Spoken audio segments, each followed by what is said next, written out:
Hello wives, அனைவருக்கும் வணக்கம். 2024 April மாத ராசி பலன். மகர ராசி. மகராசிக்காரர்களுக்கு 2024 ஏப்ரல் மாதம் சுக்கிரன் உச்சமடைவதால் பூர்வீக சொத்து, முயற்சிகள் பலனளிப்பது, தொழிலில் எதிர்பாராத வளர்ச்சி, அதிர்ஷ்டம் ஆகியவை ஏற்படும். ஏப்ரல் மாத தொடக்கத்திலேயே பல கிரகங்கள் இடமாறுகிறது. மகராசிக்கு பூர்வ புண்ணியம் மற்றும் தொழிற்தானத்தின் அதிபதியான சுக்கிரன் உச்சம் பெறுகிறார். ஏப்ரல் முதல் நாளே புதன் வக்ரமடைகிறார். ராகு மற்றும் சூரியனுடன் சேர்க்கிறார். புதன் மற்றும் குரு சேர்க்கை, செவ்வாய் மற்றும் சனியின் சேர்க்கை 2024 சனிப்பயிற்சி பலன்களில் கணிசமான மாற்றத்தை ஏற்படுத்தும். மகராசிக்கு வக்ர புதன் பயிற்சி, உச்சம் பெற்ற சுக்கிரன் பயிற்சி போன்றவை கலவையான பலன்களை கொடுக்கும். இதில் ஏப்ரல் 1 முதல் மீனராசியில் உங்கள் ராசிக்கு 3ஆம் வீட்டில் தொழிலை குறிக்கும், லாபத்தை குறிக்கும் சுக்கிரன் உச்சமடைகிறார். பின்னர் சுக்கிரன் ஏப்ரல் 23 அன்று மேசராசிக்கு சுகஸ்தானத்தில் பேச்சையாகிறார். ஏப்ரல் 2 முதல் மேசராசியில் கடன், நோய் மற்றும் பாகிஸ்தானத்தின் அதிபதி புதன் வக்கரமடைகிறார். ஏப்ரல் 9 முதல் புதன் மீனராசிக்கு பின்னோக்கி செல்கிறார். ஏப்ரல் 14 முதல் சூரியன் உங்கள் ராசிக்கு சுகஸ்தானத்தில் மேசராசியில் உச்சமடைகிறார், குருவுடன் இணைகிறார். ஏப்ரல் 22 வரை 3வது வீட்டில் குடும்பம், வருமானஸ்தானத்தில் சனியுடன் சஞ்சரித்திருந்த செவ்வாய் ஏப்ரல் 22 முதல் மீனராசிக்கு முயற்சிகள், தகவல் தொடர்பு ஸ்தானத்துக்கு செல்கிறார். ஏப்ரல் மாதம்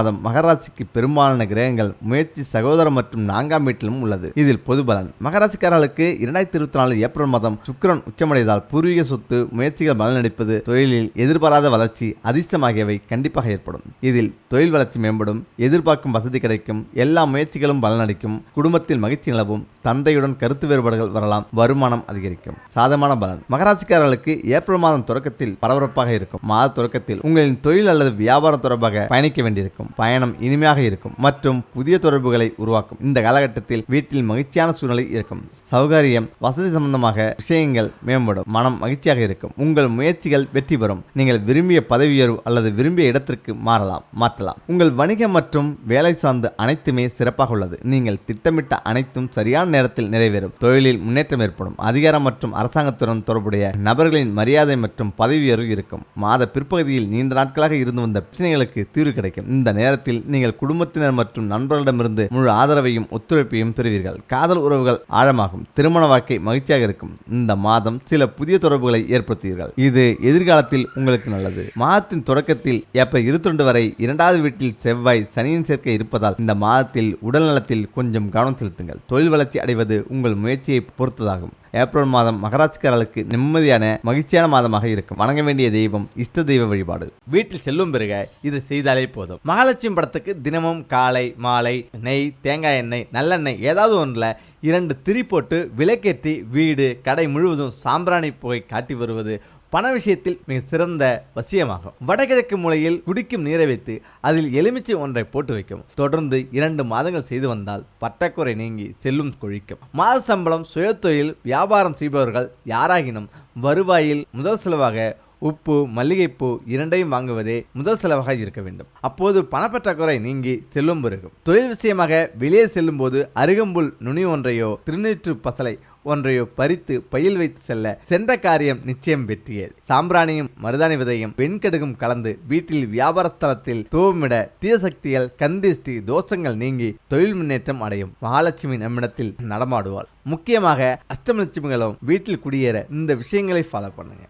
8 திசைகளிலும் சரியாக அமைப்பற்ற வீட்டில் அஷ்டலட்சுமிகளும் குடியேறுவார்கள். நீங்கள் குடியிருக்கும் வீடோ உங்களது ஆரோக்கியத்தையும், வருமானத்தையும், வாழ்க்கையும் தீர்மானிக்கிறது. வீட்டின் எந்த திசை பாதிக்கப்பட்டால் எந்த நோய் வரும் என்று தெரிந்து கொள்ளலாம். தோஸ்தாகும் வாஸ்து. வாடகை வீட்டில் இருந்தபோது ஆரோக்கியமாக இருந்த நபர் சொந்த வீட்டிற்கு வந்த பின்னர் நோயினால் பாதிக்கப்பட்டு படுத்த படுக்கையாகி விடுவார். இதற்கு காரணம் வாஸ்துதான். குடும்ப உறுப்பினர்களின் ஆரோக்கியத்தில் ஏதேனும் பிரச்சனை இருந்தால் ஒட்டுமொத்த குடும்பமும் பாதிக்கப்பட்டு அவர்களுடைய சுமூகமான நடைமுறை வாழ்க்கையில் தடுமாற்றம் ஏற்படும். வாஸ்து நன்றாக இருப்பது பண வருமானத்துக்கு மட்டுமல்ல, உடல் ஆரோக்கியத்துக்கும் அவசியம். நோயற்ற வாழ்வே குறைவற்ற செல்லும் என்பார்கள். ஒருவர் நிறைய சம்பாதித்தும் நோயினால் பாதிக்கப்பட்டு அந்த பணத்தை மருத்துவமனைக்கு கொடுத்து கொண்டிருப்பார்கள். ஆம், நிலம், நீர், நெருப்பு, காற்று, ஆகாயம் ஆகிய பஞ்ச பூதங்களை அடிப்படையாக கொண்டுதான் நம் நாட்டின் அனைத்து கலைகளுமே தோன்றியுள்ளன. நம் நாட்டின் கலைகளில் சித்த மருத்துவமும் இயற்கை மருத்துவமும் பஞ்சபூத சக்தியில் ஒன்று கூடுவதாலோ அல்லது குறைவதாலோ தான் மனிதனுக்கு நோய் வருகிறது என்றும், அவற்றை சரி செய்தாலோ அல்லது சமன் செய்தாலோ நோய் தீரும் என்பதும், செல்வம் பெருகும் என்பதை விளக்குகிறார்கள். திசைகளும் காற்று. ஒரு வீட்டின் வடமேற்கு மூலையில் இருந்து காற்று வரும்பொழுது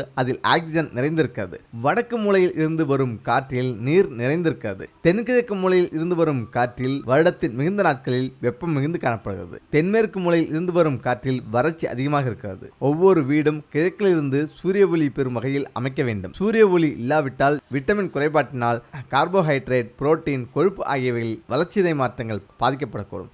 ஒவ்வொரு வீடும் கிழக்கிலிருந்து சூரிய ஒளி பெறும் வகையில் அமைத்தல் வேண்டும். சூரிய ஒளி இல்லையேல் வைட்டமின் பற்றாக்குறையினால் கார்போஹைட்ரேட், புரோட்டீன், கொழுப்பு ஆகியவற்றின் வளர்சிதை மாற்றங்கள் பாதிக்கப்படக்கூடும்.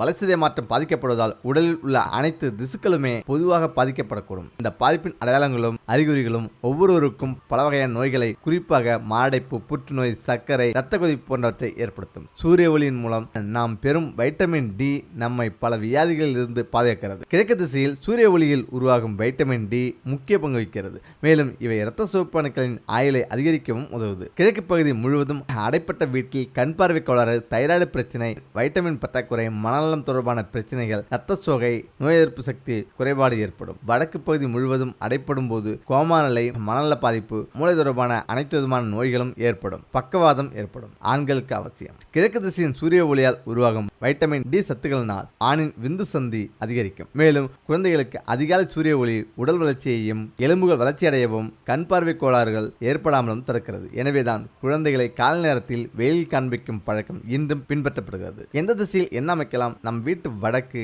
கிழக்கு திசையில் காலியிடம் விட வேண்டும். விளையாட்டு மைதானங்கள், நீச்சல் குளங்கள், பூங்காக்கள், காலியிடங்களோ மைதானங்களோ மேற்கையும் தெற்கையும் இருக்கக்கூடாது. தெற்கில் அதிக காலியிடங்கள், பள்ளங்கள் அந்த வீட்டில் உள்ள பெண்களுக்கு நோய் பாதிப்பு ஏற்படும். மேற்கில் அதிக காலியிடம் இருந்தால் அந்த வீட்டின் ஆண்களை பாதிக்கும். இதில் பெண்களின் ஆரோக்கியம். வடக்கு திசை செல்வ வளத்தை தரும். மகிழ்ச்சி, அறிவு, ஆற்றல், பெண்களின் வாழ்க்கை ஆகியவற்றை குறிக்கும். வடகிழக்கு உடல்நலம், அறிவு, முன்னேற்றம், புகழ், செல்வம், வம்ச விருத்தி ஆகியவற்றை குறிக்கும். கிழக்கு ஆண்களின் உயர்வுக்கும் புகழுக்கும் உரிய திசை. அறிவு, ஆற்றல், தந்தை, கௌரவம், பதவி ஆகியவற்றை குறிக்கும் திசையாகும். ஆண்களுக்கு பாதிப்பு. தெற்கு பெண்களின் தன்மை, நீதி, நேர்மை, உடல் ஆரோக்கியம் ஆகியவற்றை குறிக்கும் இது. தென்மேற்கு புத்திர பாக்கியம், குடும்ப தலைவன், மூத்த மகன், மூத்த மகள் ஆகியோர்களின் குணங்கள், உடல்நலம், நல்லெண்ணம், தொழில் ஆகியவற்றை குறிக்கும். மேற்கு ஆண்களின் புகழ், கௌரவம், உடல்நலம் ஆகியவற்றை குறிக்கும். வடமேற்கு குடும்ப உறவுகள், உடல் உறவுகள், மன நிம்மதி, நட்பு, வியாபாரம், வழக்குகள், அந்தஸ்து ஆகியவற்றை குறிக்கும். தென்கிழக்கு சுபகாரியம், பெண்களின் உடல்நலம், ஆண்களின் நன்னடத்தை,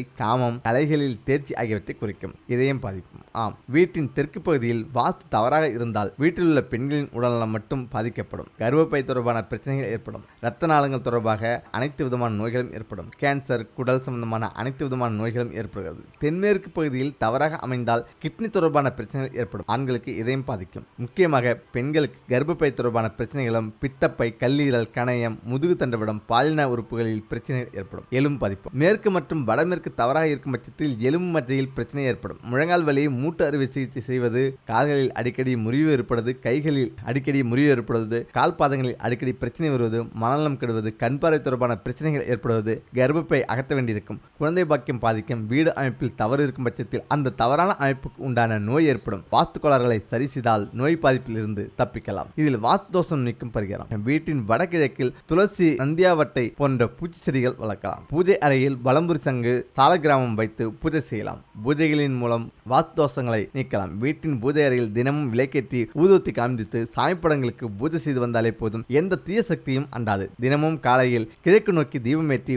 ஓம் நமோ வாஸ்து புருஷாய நமக என மந்திரத்தை 27 முறை ஜபியுங்கள். செவ்வாய், வெள்ளிக்கிழமை மாலையில் வீடு முழுவதும் சாம்பிராணி புகையை போட்டு கந்தசஷ்டி கவசம், சிவபுராணம், லலிதா சகஸ்ரநாமம், விஷ்ணு சகஸ்ரநாமம், காயத்ரி மந்திரம் போன்ற ஸ்லோகங்களை ஒலிக்க வைப்பது அனைத்து விதமான பிரச்சனைகளையும் நீக்கி உங்களை செல்வ செழிப்போடு வைத்திருக்கும். முக்கியமாக பார்க்கடலில் வாசம் செய்பவர் மகாலட்சுமி. எங்கும் நீக்கமர பார்க்கடலில் முழுவதுமாக இருப்பது உப்பாகும். எனவே இந்த உப்பில் மகாலட்சுமி என்றும் நிறைந்திருக்கிறாள் என்பது ஐதீகமாக இருந்து வருகிறது. அதனால்தான் எல்லா விஷயத்திற்கும் கல்லுப்பு பயன்படுத்தப்படுகிறது. ஆரோக்கியத்திற்கும் தூளுப்பை விட கல்லுப்பு தான் சிறந்தது என்று விஞ்ஞானமும் கூறுகிறது. வீட்டில் மகாலட்சுமி நிரந்தரமாக இருக்க வேண்டும் என்றால் எல்லோரும் கல்லுப்பை முதலில் பயன்படுத்த துவங்க வேண்டும். கல்லுப்பை கைகளால் எடுத்து சமைக்கும் பொழுது சமையலும் ருசிக்கும், குடும்பமும் பொருளாதார ரீதியாக முன்னேறும் என்கிற ஒரு சூட்சமமான குறிப்பு உண்டு. முந்தைய காலங்களில் எல்லாம் நம்முடைய பெண்கள் கல்லுப்பை கைகளால் எடுத்து அளவாக போடுவதை நாம் பார்த்திருக்கிறோம். ஆனால் இன்று தூளுப்பை பயன்படுத்த துவங்கியதால் பல பிரச்சனைகளுக்கு ஆளாக வேண்டியிருக்கிறது. அதுபோல ஒரு சிறிய அகல விளக்கில் கல்லுப்பை நிரப்பி வீட்டு வாசலுக்கு வெளியே ஏதாவது ஒரு இடத்தில் வைத்து விட்டால் போதும். வீட்டுக்குள் துஷ்ட சக்திகள் அணுகாது என்கிற ஒரு பரிகாரமும் உண்டு. சிலருடைய வீட்டிற்கு வாசலிலேயே இதுபோல செய்து வைத்திருப்பதை நாம் காண முடிகிறது. வெளியில் இருந்து வீட்டை பார்ப்பவர்களுடைய கந்திஷ்டி கழியும் என்பதாலும் துஷ்ட சக்திகள் வீட்டுக்குள் நுழையாது என்பதாலும் இவ்வாறு அகல் விளக்கில் கல்லுப்பு நிரப்பி வைக்கப்பட்டிருக்கிறது. கல்லுப்பை நிரப்பி வரவேற்பறையில் எங்கேயாவது ஒரு மூலையில் வைத்தாலும் செல்வம் பெருகுவதாக ஒரு நம்பிக்கை உண்டு. ஆனால் இதை கண்ணாடி பவுலில் போட்டு வைக்க வேண்டும். அதே போல கல்லுப்பு பீங்கான் ஜாடிகளில் வைப்பது ரொம்பவே விசேஷமான சக்திகளை கொடுக்கக்கூடியது. உங்களுடைய அடுப்புக்கு வலதுபுறத்தில் கல்லுப்பை பெரிய ஜாடிகளில் வைத்திருக்க வேண்டும். பெரிய பெரிய ஜாடிகளில் உப்பு ஊறுகாய் போன்றவற்றை நிரப்பி வைத்திருந்தால் அங்கு செல்வம் பெருகும் என்பது ஐதீகம். குபேரவாசம் உண்டாகும். இதனால் பணம் செல்வம் குழிக்கும். அதுபோல கல்லுப்பை நீங்கள் பூஜை அறையிலும் வைக்க வேண்டும். பூஜை அறையில் பித்தளை, செம்பு அல்லது வெள்ளி கிண்ணத்திலும் நீங்கள் கல்லுப்பை நிரப்பி வைக்கலாம். தினமும் வைக்க முடியாவிட்டாலும் வெள்ளிக்கிழமையில் மகாலட்சுமிக்கு பூஜை செய்யும் பொழுது கல்லுப்பை வைத்து பூஜை செய்ய வேண்டும். அதுபோல அன்னபூரணிக்கு